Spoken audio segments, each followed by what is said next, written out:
The bench under the old tree. There was a bench under an old tree, right at the edge of the park.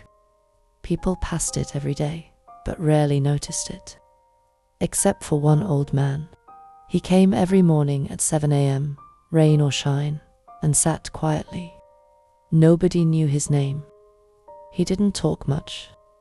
He just looked at the sky, the birds, the empty swing nearby.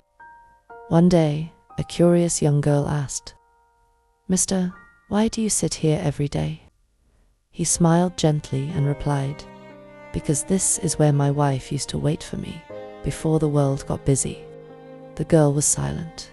He continued, "We used to sit here after our morning walks.